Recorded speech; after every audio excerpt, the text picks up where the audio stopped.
Do you like Prague Business Toastmasters? Yes. Yeah. So if there was one thing that would take you only 3 minutes every week that you could contribute to making this club more amazing, would you be willing to do it? 3 minutes in a week? If yes, can you raise your hand just so we have an idea? Well, we have a couple of people here. Okay, we'll come back to that a little bit later. What we'll be discussing today is this thing. Because every week, almost every week, we hear Prague Business Toastmasters, the best place to be on Monday evening. And I really like it, because this shows confidence. And confidence is 50% of success. How about the other 50%? If you want to take some objective measure to see, well, is this club amazing or it isn't? What criteria would these be? Well, I took 3. First, what makes our club special compared to the others?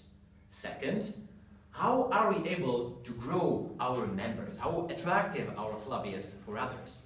And third, how are we able to educate our members? How good we are in developing ourselves? And what I did, just to have a little idea, I compared our club to the 4 other clubs that are with us in the same Toastmasters area called Prague Downtown. And here's what we got. These clubs, Conquer and MSD, they're corporate clubs, Good Morning Toastmasters, breakfast club, and Professional Toastmasters Prague, a Czech-speaking business club. And these are the criteria, and we'll go one after the other to see how we are doing. So the first, what makes each club special? With Conquer, it's pretty simple. This club is completely special. It's the specialist Toastmasters club in Prague. You know why? Well, first, they have never sent a single contestant to an area contest. They meet every time on a different day, so you basically have no idea when they're meeting. And third, they do not even use Easy Speak. They are special. Magical. MSD, they're special because they have the most beautiful meeting room in Prague. It's very fancy, a couple of people already were there, they can confirm, and there's a free coffee. You go to the machine, you press the button, you have a coffee. Awesome. Good morning, Toastmasters. If you haven't noticed from the name, yes, they're meeting in the morning when most people here are still asleep. Professional Toastmasters Prague, they're kind of cool because every month they would invite a guru in some topic to their Toastmasters meeting. So they would have 30-minute presentation, some really tough person. Prague Business Toastmasters, what does make our club special? What would you say? Just we are. Hmm? Just we are.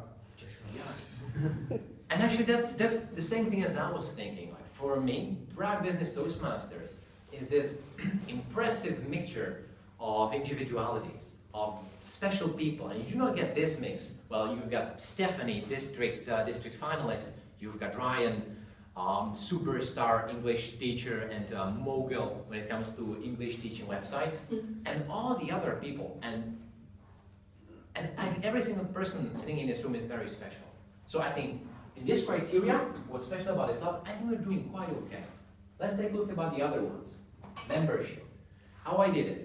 So I'll show you 2 numbers for each club. The first number is number of members in the end of June, and the second number is number of members now. So how did the club grow its members base over 6 months?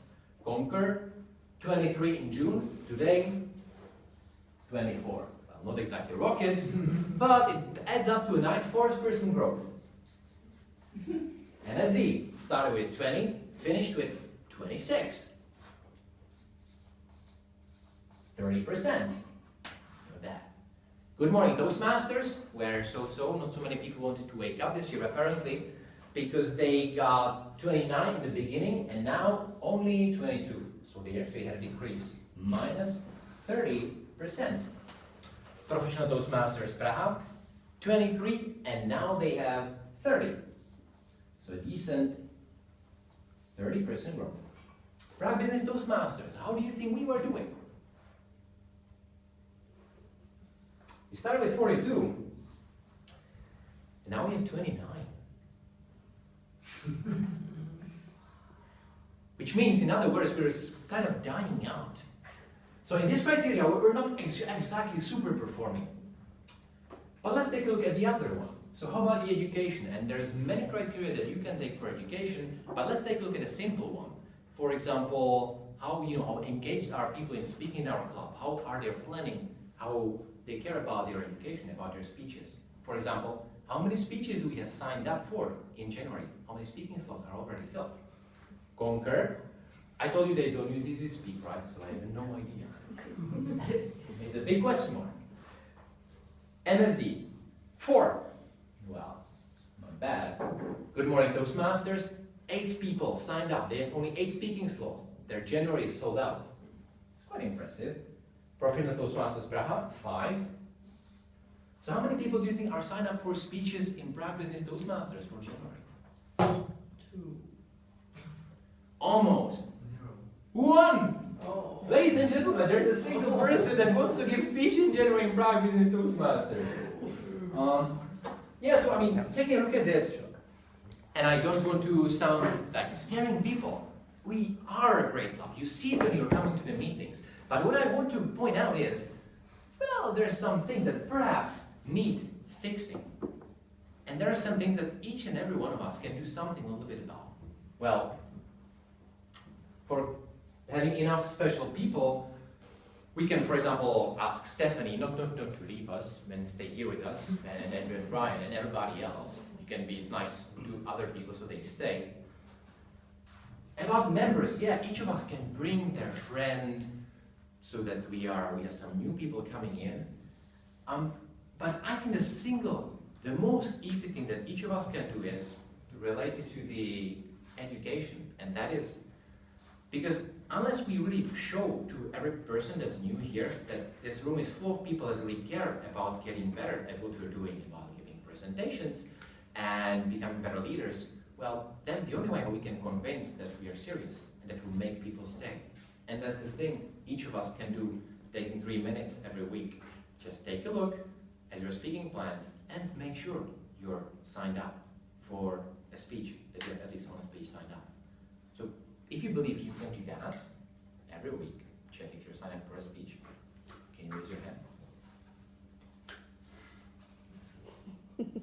No, you don't need to raise your hand if you like it.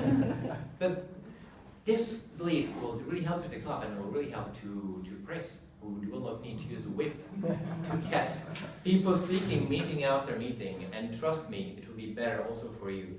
It will show that each of us, that we are serious about what we are here. And I think if we wouldn't be serious, there's no point of meeting here every week, right?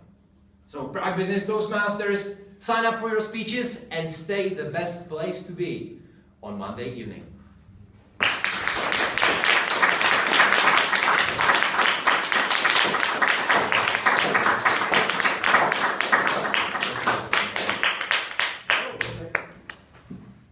There's a question and answer session after his speech. So if you have tough questions or nice questions, I asked Mr. Heimer if he can time 3 minutes for questions. John. Would there be any other criteria besides the ones you listed that could be sort of determining which are succeeding or not succeeding? Oh, certainly. These criteria that I've picked are completely arbitrary. I just chose those ones to make a point. What would be some other ones? Like the distinguished club, are we in position for Oh, that? sure. So there is this set of each Toastmaster club. There is actually a scorecard or key performance indicators. It's called Distinguished Club Program, or DCP. So if you search for Distinguished Club Program Toastmasters, you will get more information on that. They're written. And when is that decided? When is it announced? Or so you can see it online if you go to dashboards.toastmasters.org.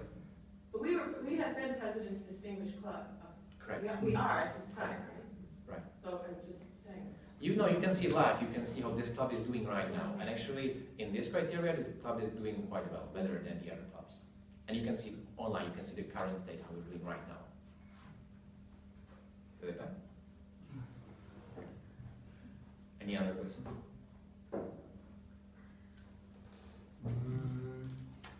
I have not exactly question, but I have to say my observation, I can say. The years ago I came and just I was receiving from other better speakers. And now this is the time for me to give like what I've learned.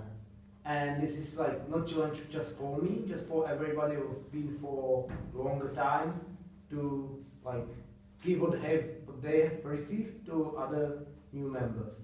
Right. Could be just Right. Thanks. Any other questions? Comments? Right. I Yeah. have maybe questions to everybody. So normally when you are like planning your progress in Toastmasters, do you wait to being called like, hey, should you have you should have a speech now?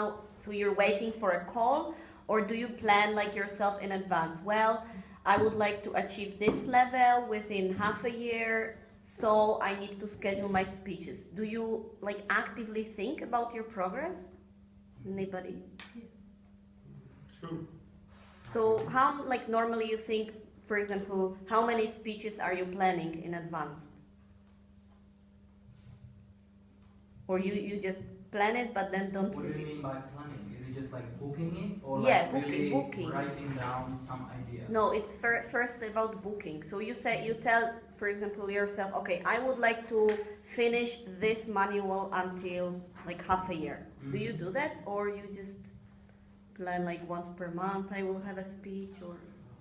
Well, like, I've only had one speech, but directly after I made a speech, I like went home and I started writing on my second one, so that was, of course, like, Yeah, keep rolling, definitely.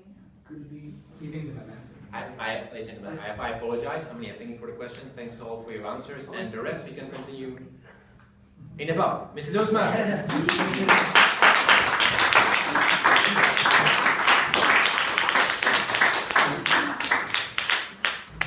Always love it when speakers try to make my life easier. So thanks for